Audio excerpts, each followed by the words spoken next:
مرزا اسد اللہ خان غالب، ان کا ایک شعر ہے جس کے متعلق کہا جاتا ہے کہ انہوں نے اپنے دیوان سے نکال دیا تھا، اور لکھا ہے پیغام یہ کہ اس شعر کی تشریح چاہیے۔ ہے کہاں تمنا کا دوسرا قدم یا رب، ہم نے دشت امکاں کو ایک نقش پا پایا۔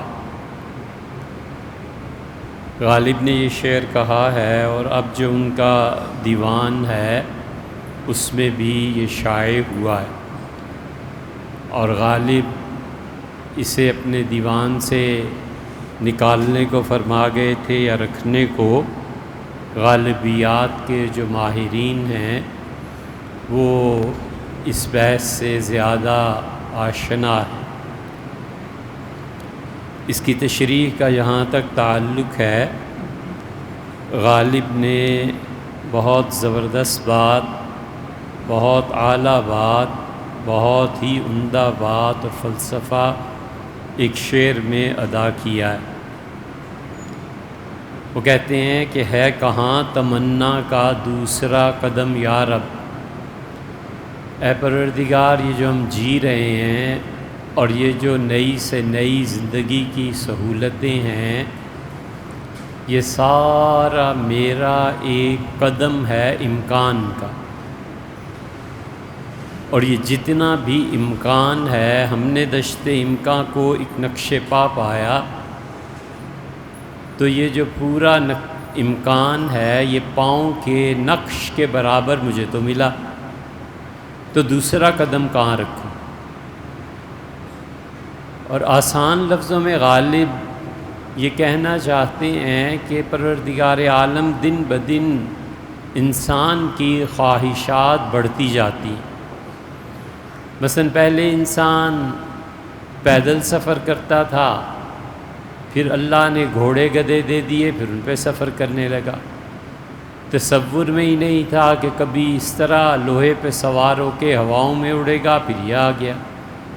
ہر ناممکن چیز ممکن ہوتی جا رہی ہے، اور ہر ناممکن چیز پاسبلٹی، امکان کے دائرے میں آہستہ آہستہ داخل ہو رہی۔ پہلے خطوط کا انتظار ہوتا تھا، وہ دور بھی ختم ہو گیا۔ پھر کہتے تھے کہ ٹیلی فون پہ لندن بات کرنی ہے تو اگلے ہفتے اتنے بجے آنا، وہ بھی دور ختم ہو گیا۔ پھر تمنا ہوئی کہ گھروں میں رہ کے بات کریں، پی سی او بن گئے، وہ بھی دور تھا، امکان تھا پاسبلٹی کہ ہوگی، وہ بھی ختم ہو گیا۔ پھر پاسبلٹی یہ رہ گئی کہ جہاں چاہیں بات کریں لیجئے، یہ بھی حاضر ہے۔ پھر اس سے بھی بڑا انسان، اور اسے کہا دیکھوں بھی ساتھ، تو کہا ویڈیو بھی کر لو۔ کوئی چیز جو میرے ایک انسان کے تصور میں آتی ہے، آہستہ آہستہ وہ عدم سے غیر وجود سے وجود کی طرف سفر کر رہی ہے، اور اس کے بعد قیامت تک جتنی اب دنیا میں ترقی ہوگی یہ انسان کی سوچ ہی تو ہے۔ تو جو ہم سوچتے ہیں 10-20 سال بعد یہ بھی ہو جاتا ہے۔ عین ممکن ہے کہ آئندہ کسی وقت میں ایسے بھی ہو جائے کہ مثلا راکٹ اڑا اور راکٹ گھوما یا زمین گھومی اور امریکہ آ گیا، یہاں بس سٹاپ پہ اتر جاؤ جی، پھر تھوڑا سا اور گھوما تو یہ آسٹریلیا آ گیا، ادھر اتر جاؤ۔ تو جتنی امکانات پاسبلٹیز ہیں سب کی سب آہستہ آہستہ پوری ہو رہی ہیں۔ یہ میری تمنا کا پہلا قدم ہے، جہاں تک ہے خدا تو میرا ساتھ دے رہا ہے۔ یہ دوسرا قدم میں رکھوں گا، کہاں جا کے رکھوں گا؟ یہ تو سارا پہلے میں ہی سمٹ گیا۔ یہ وہ بات ہے جو غالب کہنا چاہ رہے ہیں کہ دشت امکان جو ہے نا، وہ دشت امکان پاسبلٹیز وہ کہاں تک ہیں؟ بس پہلے قدم میں ہی سب پورا ہوتا جا رہا ہے۔ اور کمال کی بات ایک اور بھی ہے اس میں، غالب اصل میں یہ کہہ رہے ہیں کہ وجود ایک ہی ہے، بس تیری ذات پاک کے علاوہ دنیا میں کوئی وجود نہیں ہے۔ یہ جتنا کچھ بھی ہمیں نظر آ رہا ہے اور ترقیات، اے پروردگار یہ تیرے لفظ کن کی مرہون منت ہے، اور پوری کائنات میں وجود تیرا ہی ہے جو اس کائنات کو پھیلا رہا ہے، تو میں تیرے اس ایک وجود سے کہیں اس کی مصنوعات سے فارغ ہو لوں تو دوسرا قدم رکھوں نا۔ اللہ میں تو تجھ میں ہی فنا ہو گیا ہوں، یہ ہے وہ وحدت الوجود جس کو غالب نے کہا۔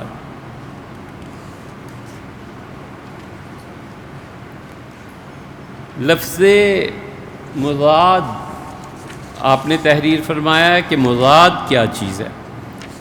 مضاد کہتے ہیں ایک چیز کی دوسری چیز سے ضد، صبح اور شام، رات اور دن، یہ جو برعکس ہوتا ہے اس کو کہتے ہیں مضاد۔ اور آپ نے جو کلپ بھیجا ہے اس میں یہ ہے کہ مضاد تو وجہ تحقیق نہ ہو۔ وہاں پہ حضرت تھانوی قدس سرہ یہ فرما رہے ہیں کہ آدمی نیک اعمال میں جب ایک مرتبہ نیت کر لیتا ہے تو جب تک اس کا مضاد اس کے بالکل برعکس نیت پکی نہ کرے پہلی نیت قائم رہتی ہے۔ حضرت رحمۃ اللہ اسے آسان لفظوں میں سمجھایا ہے کہ ایک آدمی پیدل چلنا شروع کرتا ہے تو جب وہ پہلا قدم رکھتا ہے خدا کی راہ میں تو اب اسے بار بار یہ سوچنے کی ضرورت کیا پیش آ گئی کہ میں اگلا قدم کس نیت سے رکھوں۔ اب مسجد آ رہا ہے تو ایک قدم اٹھایا مسجد کے لیے، اب دوسرے میں، پھر تیسرے میں، پھر یہ نیت تھوڑا ہی کرنی ہے، بس ایک مرتبہ نیت ہو گئی، جب تک اس نیت کا مضاد، اس نیت کے برعکس دوسری نیت قائم نہ ہو پہلی کا اعتبار رہے گا۔ اگر پہلی کا اعتبار نہ کیا جائے اور ہر قدم پہ نیت کی تجدید کی جائے تو پھر تو 5 منٹ کا راستہ 500 سال میں طے ہوگا، آپ کرتا رہے نیتیں پھر۔ تو تھانوی قدس سرہ یہ فرما رہے ہیں کہ تم نے ایک مرتبہ نیکی کی نیت کر لی، بس کافی ہے، اب کرتے رہو جب تک کہ تم اس نیکی ہی کو برائی میں تبدیل کرنے کی نیت نہ کرو، تب تک وہ نیت قائم رہتی۔ جتنے قدم مسجد کے لیے چلے وہ اپنی جگہ پہ نیکی پہ قائم ہے، اب مسجد کے در پہ پہنچ کے کہتا ہے کہ بہت عبادت کر لی، نہیں مانتا تجھے، والعیاذ باللہ۔ تو عبدیت، بندگی کے برعکس نیت ہو گئی خدائی کرنے کی، دل میں آیا کہ کچھ دن خدائی کر کے بھی دیکھ لیں، تو وہ جو اس کے بالکل برعکس نیت قائم کی ہے نا، اس سے پہلی نیت کو اب فنا کر دی ہے، لیکن جو آخری قدم اس نے رکھا تھا اس قدم کا بھی اسے ثواب ملے گا کیونکہ نیت جاری تھی، اب بالکل مضاد کر لی، اس کے برعکس کر لی۔ اس لیے آپ نے دوسرا لفظ پوچھا ہے محقق، 2 لفظ ہیں، ایک ہے محقق، ایک ہے محقق۔ محقق وہ آدمی جس نے تحقیق کر لی ہو، بڑے صاحب علم ہیں، عالم دین ہیں، بڑے محقق ہیں، کاف پہ زیر۔ محقق کا مطلب اس آدمی نے پوری تحقیق کر کے مسئلے کو بیان کیا ہے، اور محقق کا مطلب یہ ہے کہ وہ چیز جسے ثابت کیا گیا ہے۔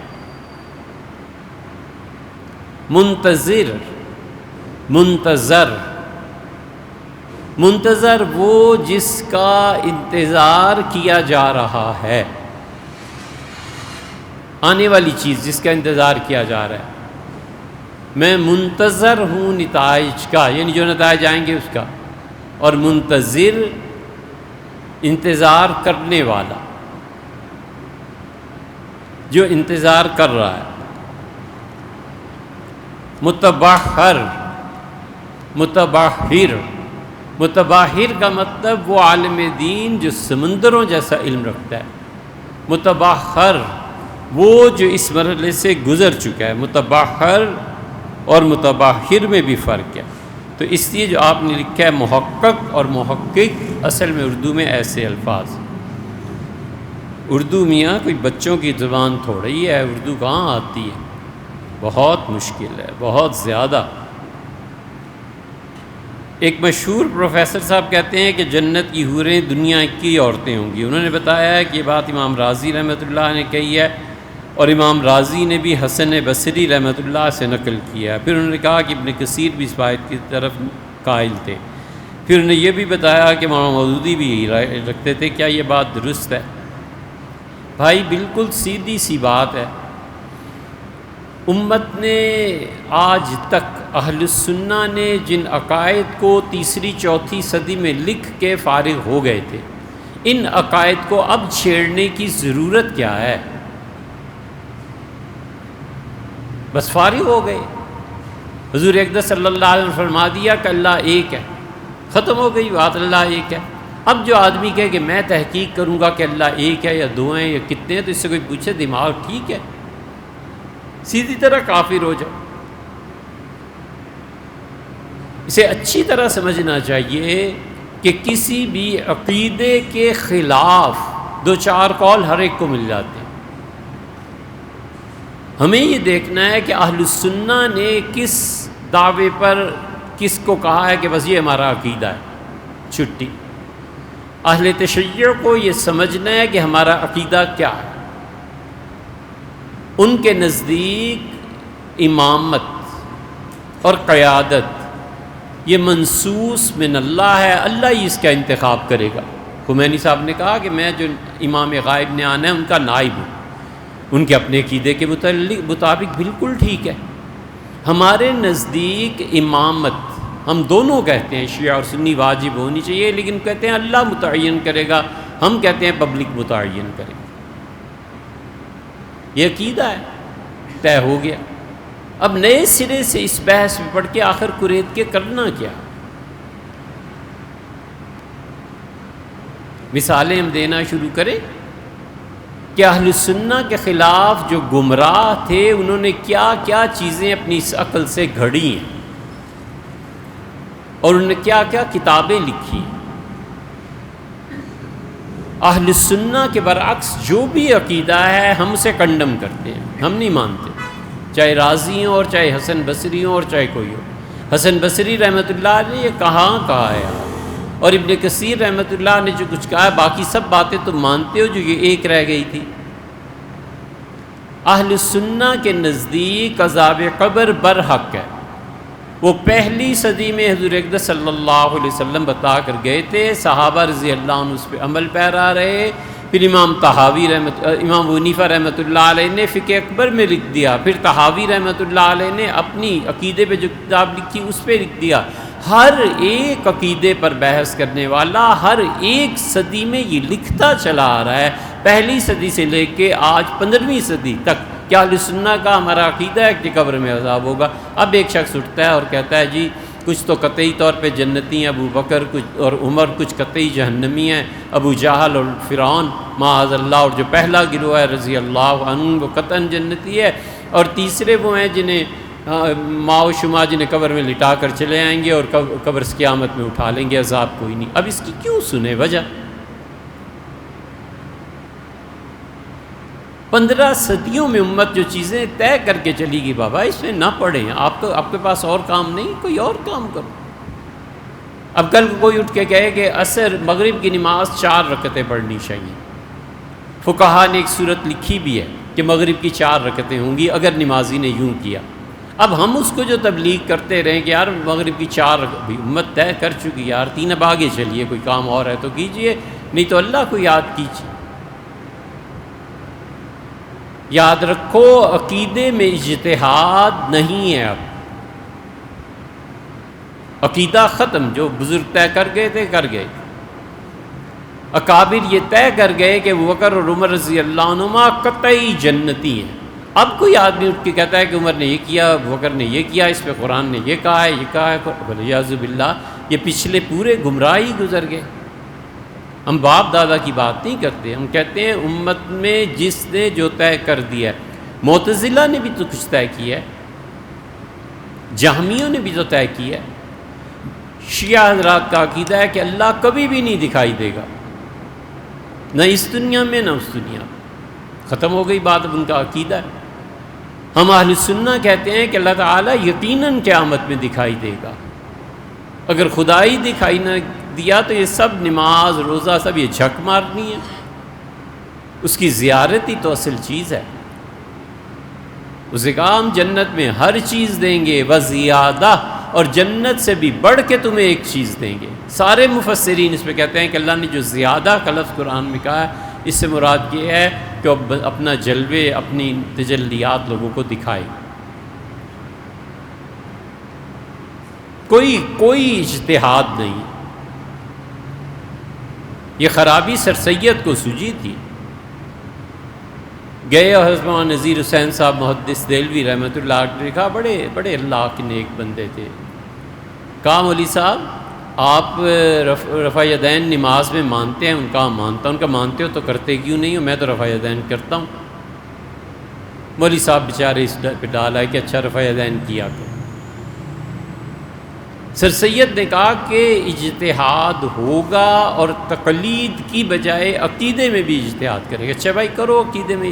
عقیدے میں جب اجتہاد کیا تو اہل تشیع کا جو مسلک تھا کہ خدا کی زیارت نہیں ہوگی، اسی کو اپنا لیا اور کہا یہ سب ختم بات کرو، اللہ تعالیٰ کی زیارت ہی نہیں ہوگی. تو کوئی پوچھتا سر سید سے کہ حضرت آپ سیدھے سیدھے شیعہ ہو جائیں، معتزلی ہو جائیں، کچھ ہو جائیں. کتنی مثالیں دیں. معتزلہ کے گمراہ کن عقائد تھے.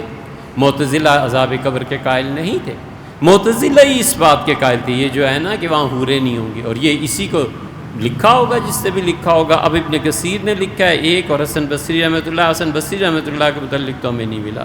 ابن کثیر نے لکھا ہے کہیں کہاں یہ بھی بتا دیجیے. مودودی صاحب نے لکھا ہو تو مودودی صاحب پوری عزت اور احترام، لیکن یار امت میں جو علم کلام کے ماہرین گزرے ہیں اور اہل السنہ جس پہ ہم قائم ہیں، کیوں مولانا کی وجہ سے ہم ان کا مسلک چھوڑ دیں؟ مولانا نے یہ بھی تحریر فرمایا ہے کہ جو جنت اللہ تعالیٰ نے جس کا وعدہ کیا ہے وہ جنت ایک الگ چیز ہے، اور آدم اور حوا جس جنت سے نکالے گئے تھے وہ الگ ہے. معتزلہ کی بھی یہی رائے ہے، مولانا مودودی صاحب مرحوم کی بھی یہی رائے ہے، ہماری نہیں. ہم کہتے ہیں اہل السنہ یار طے کر کے، بزرگ طے کر کے، جو کچھ تھا وہ ہو گیا. ہمارے حضرت رحمۃ اللہ فرماتے تھے کہ پاکستان کا سفر تھا تو ان کے شیخ شاہ عبد القادر صاحب رائے پوری رحمۃ اللہ پاکستان تشریف لانا تھا. تو خانقاہ میں بہت خدام جمع تھے. ایک آدمی آیا تو ہم نے ہیٹ پہنی ہوئی، بالکل گورا بنا ہوا، اردو میں بات کرنے لگا. تو ہم نے نام پوچھا تو ان کا سید جارج. ہم نے کہا کیسے تشریف آوری؟ اس نے کہا کہ یہاں بزرگ ہیں، کوئی پیر صاحب ہیں جن کی ساری خانقاہ ہے، ان سے ملنا چاہتا ہوں. تو ہم نے کہا حضرت ابھی نماز کے بعد بہت بڑھاپا تھا تو آہستہ آہستہ باہر تشریف لائیں گے تو آپ مل لیجیے. ملا. سینکڑوں مرید حضرت رحمۃ اللہ علیہ کے پاکستان جا رہے ہیں، طبیعت خراب وغیرہ، پتہ نہیں آنا بھی ہوتا ہے یا نہیں، سب جمع. تو اس نے کہا حضرت صاحب ایک بات کہنی ہے. کہو. اس کا حضرت اگر آپ آخرت کو مانتے ہیں اور جنت آپ کو عزیز ہے اور جہنم سے بچنا چاہتے ہیں تو میری بات مان جائیں. فرمایا کہو. اس نے کہا عیسائی ہو جائیں، دنیا میں صرف وہ مذہب ہے جس پہ ہماری نجات ہو سکتی ہے. میں سید ہوں اور اس کے باوجود عیسائیت قبول کیا ہے تو میں سید ہوں نسب سے اور جارج ہوں اپنے مذہب سے. تو رائے پوری رحمۃ اللہ علیہ نے فرمایا نہ بھائی یہ سیدو تم نے ہمارے ساتھ بڑا دھوکہ کیا ہے، تمہارے باپ دادا نے نا کہیں کا نہیں چھوڑا. وہ حیران پریشان. اس کا حضرت میں نے تو آپ کو دیکھے نہیں، میرے باپ دادا نے نہیں دیکھا، آپ کا ہمارا کوئی تعلق نہیں. فرمایا نہیں سیدو تم نے بڑا خراب کیا. اس کا حضرت کیسے؟ تو میں دیکھو جی میرے آباء و اجداد تو ہندو تھے، تم سید عرب سے آئے تھے، تم نے آ کے میرے باپ دادا کو کہا کہ یہ جو مذہب ہے نا ہندوؤں والا اس پہ جاؤ گے جہنم میں، تو مسلمان ہو جاؤ. وہ سیدھے لوگ تھے، مسلمان ہو گئے. تم نے بڑی امیدیں جنت کی دلائیں. اب وہ نسل گزر گئی، اگلی نسل گزر گئی اور گزر گئی، اب میں آیا ہوں. اب تم آ کے اور فراڈ میرے ساتھ کر رہے ہو اور کہتے ہو عیسائی ہو جاؤ گے جنت مل جائے گی. یہ بڑا فراڈ تم سیدوں نے ہمارے ساتھ کیے ہیں. میں اب کہیں نہیں جاتا، جو ہوں ادھر ہی ٹھیک ہوں، بس یہی مذہب ٹھیک ہے. تو اس لیے آپ عقیدے میں جس اجتہاد کی بات کر رہے ہیں نا، یہ گمراہی معتزلہ کی، اور یہ گمراہی یہ ہمارے ہاں جو اپنے آپ کو سنی کہتے ہیں ان کی، یہ کہیں کا نہیں چھوڑے گی. اسی عقیدے جو بزرگوں نے لکھ دیے ہیں بس ٹھیک ہے. انہوں نے کہا اللہ کی زیارت ہوگی، اللہ کی زیارت. انہوں نے کہا اللہ تعالیٰ ایک ہے، ہم نے کہا اللہ ایک. انہوں نے کہا عذاب قبر، ہم نے کہا جی بالکل آپ بڑے لوگ ہیں، آپ نے عقیدے کی ایک بات باندھ لی ہے. اب اس میں اجتہاد نہیں ہے، انکار ہے. اس لیے یہ کیسے کہا جا سکتا ہے کہ ہم پچھلوں کا انکار کر دیں جو دین کے ستون تھے، اب ایک نئی بات کر لیں. اگر معتزلی بننا ہے تو پھر تو مزے ہیں یار. حور تو ایک ہوگی، وہی جنت میں بیوی ملے گی، اور دوسری طرف معتزلہ کا مسلک. ہاں جی، حوروں کے مسئلے پہ تو ہمیں دفاع کرنا چاہیے نا.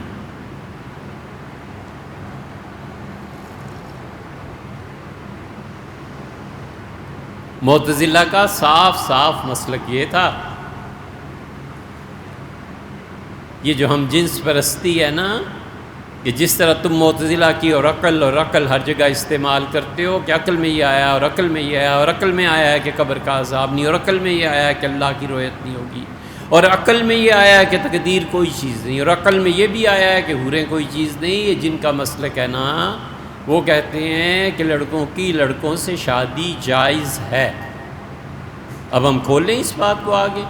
وہ کہتے ہیں ایک آخر پہ جو کچھ ہے معاذ اللہ استغفر اللہ، وہ کام نہ کرو، اس سے اللہ نے منع کیا اور ایک قوم کو عذاب بھی دیا. اس سے پہلے جو مرضی کرتے رہو دونوں ٹھیک. اب کل کو اس کا بھی پرچارک بن جاؤ کہ چونکہ معتزلہ یہ کہتے تھے لہٰذا ٹھیک ہے. کوئی تو کیا ایک چیز سے امت فارغ ہو گئی یار. نہ چھیڑیں ان مباحث کو. بس آپ کی اپنی رائے ہے تو آپ جانیں، اللہ جانے. امت کو گمراہی کے راستے پہ نہیں ڈالنا چاہیے. بتیرے کام ہے. خدا کی یاد کے لیے یہ عمر تھوڑی ہے یار. 50-60 سال اللہ کا نام لیا، عبادت، یہ عبادت کے لیے بڑی لمبی عمر چاہیے. اللہ تعالیٰ نوح علیہ السلام جتنی عمر دے اور ہم عبادت میں مصروف رہیں، یہ تب بھی خدا کی عبادت کا کون حق ادا کر سکتا. لیکن ابن کثیر نے کہاں لکھا ہے، اس کا حوالہ اگر ممکن ہو تو آپ بتائیں. عبد الرحمن صدیقی صاحب نے حیدرآباد دکن سے سوال پوچھا ہے کہ فرشتوں کو اللہ نے سجدے کا حکم دیا اور فرشتوں نے سجدہ کیا اور سزا شیطان کو ملی، تو شیطان کے بارے میں قرآن یہ کہتا ہے کہ وہ جنات میں سے تھا. سوال آپ کا مشکل ہے. کہتے ہیں کہ حکم فرشتوں کو ہوا، انہوں نے سجدہ کیا، یہ شیطان کو کیوں عذاب دیا؟ یہ تو جن تھا، یہ تو فرشتہ تھا ہی نہیں. پھر انہوں نے قرآن کریم کی آیات بھی نقل کی ہیں، تو کہتے ہیں کہ لوگ پوچھتے ہیں کہ بھی جن، اس شیطان کا کیا قصور تھا؟ یہ تو جنوں میں سے تھا، اور اللہ تعالیٰ نے فرشتوں کو سزا دی ہوتی اگر فرشتے سجدہ نہ کرتے. اس نے نہیں سجدہ کیا تو جنوں کو حکم ہی نہیں ہوا تھا.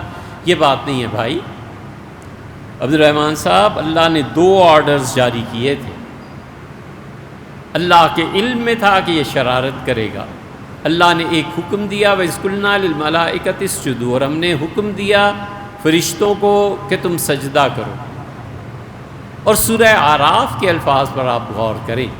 اللہ تعالیٰ نے جب شیطان سے بات کی تو کہا اِذْ أَمَرْتُكَ، میں نے خاص طور پہ تمہیں حکم دیا تھا جنات میں سے. تو جس کو اسپیشل آرڈر گیا ہو نا، وہ چاہے جن ہے اور چاہے کوئی اور ہے، اس کی سزا شیطان کو ملی ہے. آپ کے سوال میں مغالطہ اس وقت ہوتا ہے جب ہم یہ سمجھیں کہ شیطان کو الگ سے اسپیشل آرڈر نہیں ملا تھا. قرآن یہ بتاتا ہے، سورہ اعراف میں آپ دیکھ لیں، وہاں سے پتہ چلتا ہے کہ ایک آرڈر اسے گیا تھا، اس سے سزا اس لیے ملی کہ اس نے اس کی نافرمانی کی تھی. فرشتوں کا اس سے کوئی تعلق نہیں تھا.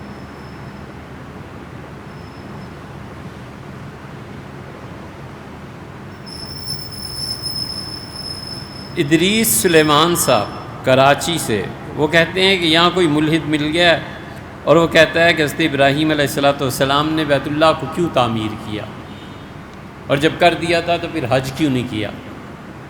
کوئی ثبوت اس کا دو، کسی نبی نے کوئی حج نہیں کیا، تو اس بیت اللہ کو بنانے کی کیا ضرورت تھی؟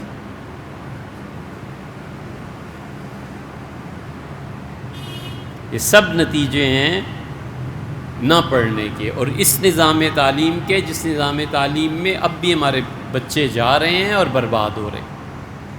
اور پڑھو اور پڑھاؤ، کہتے ہیں کہ اس پہ بھی تبصرہ کیجیے، آگے سوال لکھ کیا ہے جو آج کل پتہ نہیں کون سا جینڈر کے کیا بل چل رہا ہے، لیکن بات یہ کہ وہ تو 2018 میں پاس ہو گیا تھا۔ پیپلز پارٹی، نون لیگ اور پی ٹی آئی تینوں نے مل کے پاس کیا تھا نا یار، اس وقت تو کوئی نہیں بولا، اب بولنے کی کیا وجہ ہوگی؟ اور مسئلہ کیا ہے؟ یہاں یہی چلے گا، ایسے ہی لوگ آئیں گے۔ ڈر اس کا نہیں ہے کہ یہ قانون بن جائے گا یا قانون نہیں بنے گا، ڈر اس کا ہے جو آئندہ سالوں میں ہمیں دیکھنے میں آئے گا، جب پبلک اٹھے گی اور کہے گی کہ یہ ہم مذہب کو رائج کرنا چاہتے ہیں، اپنے طریقے کو رائج کرنا چاہتے ہیں، ہم جنس کی شادی ہم جنس سے ہوگی۔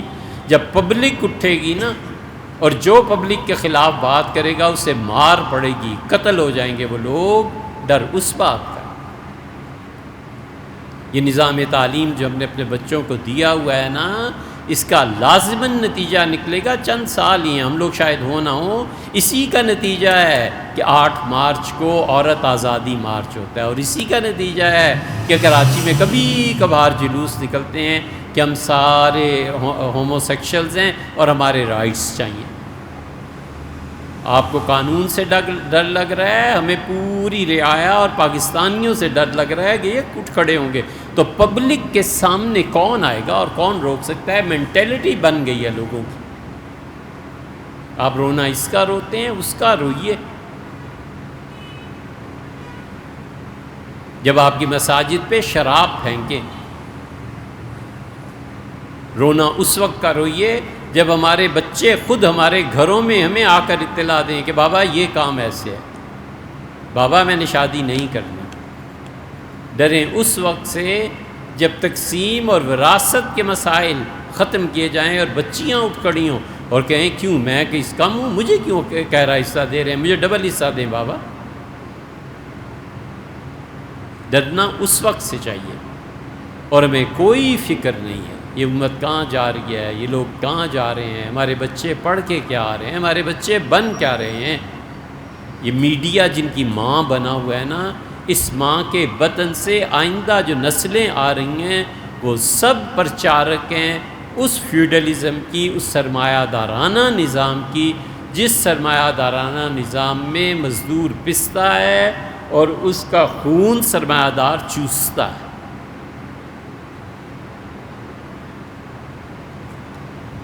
حضرت ابراہیم علیہ السلام نے بیت اللہ کو کیوں بنایا؟ بھیا ابراہیم علیہ السلام نے بیت اللہ کو بنایا ہی نہیں، جو ملحد ہے اسے اتنا بھی نہیں پتا۔ اللہ کہتا ہے کہ وَإِذْ يَرْفَعُ إِبْرَاهِيمُ الْقَوَاعِدَ، ابراہیم علیہ السلام نے اپنے بیٹے اسماعیل علیہ السلام کے ساتھ مل کے بیت اللہ کی دیواریں اونچی کی۔ اس کا مطلب ہے بنیاد تھی، اور اس کا مطلب ہے بنیاد کے بعد یا تو عمارت نہیں بنی تھی، اور اگر بنی بھی تھی تو گر گئی تھی۔ یرفع ابراہیم القواعد، ابراہیم نے بنیادوں کو درست کیا علیہ السلام، تو بنیاد تو کوئی اور رکھ گیا تھا۔ اب اگر آپ نہ مانیں جو ملحد ہیں تو آسان طریقہ ہے آپ یہ کہیے میں قرآن کو نہیں مانتا۔ اب بحث دوسری چھڑے گی کہ آپ قرآن کو نہیں مانتے، ہم کہتے ہیں قرآن اللہ کی وحی ہے، آپ کہتے ہیں نہیں، تو قرآن پہ آؤ نا۔ پھر یہ کہنا کہ انہوں نے بیت اللہ کو بنا دیا اور حج کیوں نہیں کیا، یہ دلیل ہے اس کی کہ آپ نے پڑھا ہی نہیں ہے۔ خدا خود اپنی کتاب میں ہی کہتا ہے کہ ابراہیم علیہ السلام نے جب بیت اللہ کو بنایا تو مجھ سے دعا مانگی اور کہا ارینا مناسکنا، اللہ تیری بارگاہ میں کیسے پیش ہونا ہے، طواف، سعی، یہ سب چیزیں کیا ہوں گی، اے پروردگار اس کی تعلیم بھی چاہیے، مجھے اس کی تعلیم بھی دے دے۔ تو مناسک کی تعلیم کے لیے درخواست دینا اور اللہ کا پھر سکھا بھی دینا۔ اس کا مطلب ہے کہ خود پڑھے لکھے نہیں، سورہ حج کو دیکھیں نا، اللہ نے کہا لِكُلِّ أُمَّةٍ جَعَلْنَا مَنسَكًا، اور ہم نے ہر امت کو کوئی نہ کوئی قاعدہ سکھایا ہے کہ تم کس طرح میری عبادت کرو گے۔ منہاجا، ہم نے نہج دی ہے۔ اللہ خود کہتا ہے وَلَوْلَا دَفْعُ اللَّهُ النَّاسَ بَعْضُهُم بِبَعْضٍ، اور اگر ہم ایک قوم کو دوسری قوم کے ساتھ لڑا کے ایک گروہ کو غالب نہ کرتے، لَهُدِّمَتْ بِيَعٌ، لوگوں تم دیکھتے گرجے مٹ جاتے، صوامع، جہاں میری عبادت کی جاتی ہے وہ مٹ جاتی، فی بیوتن، وہ گھر مٹا دیے جاتے، اذن اللہ یرفع، جہاں اللہ نے کہا ہے صوفیوں میرا نام بلند کرو،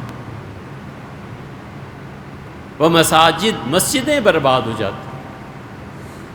تو سورہ حج کو پڑھو، اللہ نے صاف کہا کہ ہم نے ابراہیم کو یہ کہا، یہ کہا، یہ کہا۔ یہ کون کہتا ہے ابراہیم علیہ السلام نے حج نہیں کیا؟ یا تو پھر قرآن کو ہی نہ مانو، پہلی کیٹیگری میں آ جاؤ۔ قرآن کو اگر مانتے ہو، ابراہیم علیہ السلام نے اس کی بنیادیں درست کی تھیں، اسماعیل علیہ السلام کے ساتھ مل کے تعمیر کروایا، تو آپ اس کو بھی مانیے جو سورہ حج میں۔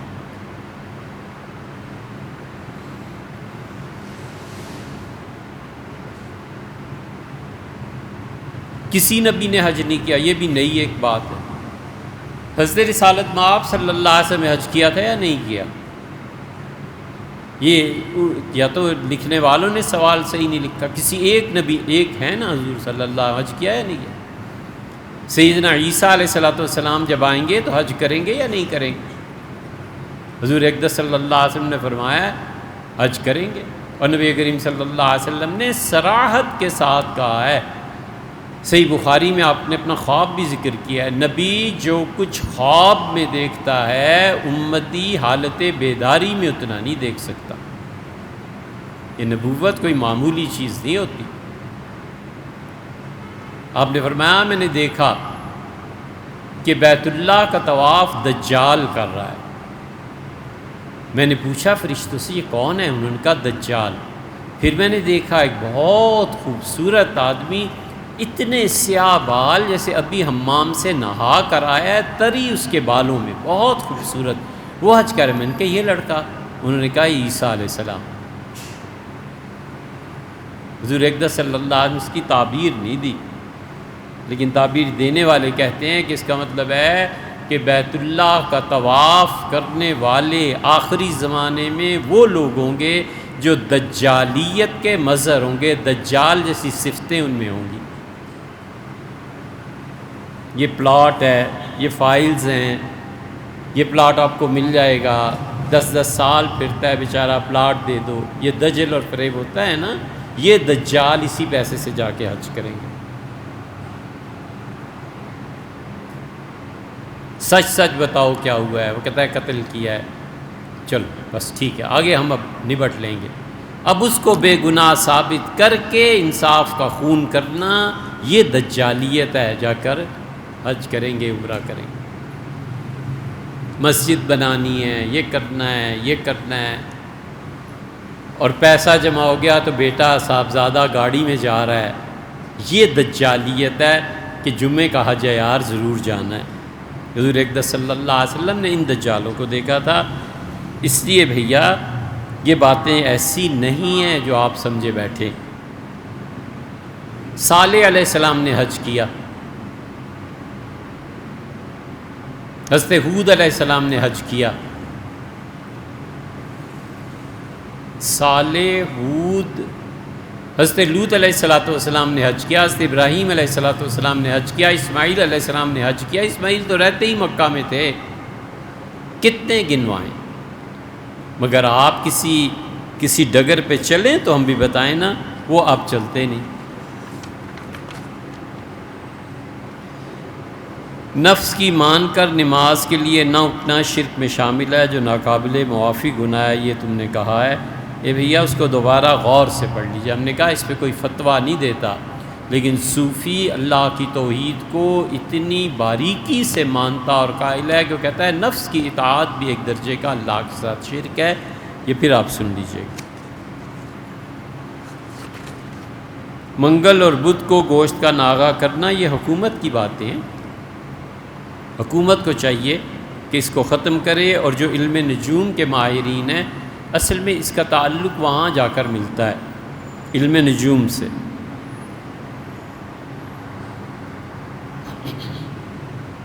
ان کے نزدیک بدھ کے دن مریخ کا اثر ہوتا ہے اور اس کے لیے خون چاہیے، تو کہتے ہیں حلال جانور ذبح کرو بدھ کے دن، اس سے تمہارے ایسے ایسے فوائد ہوں گے۔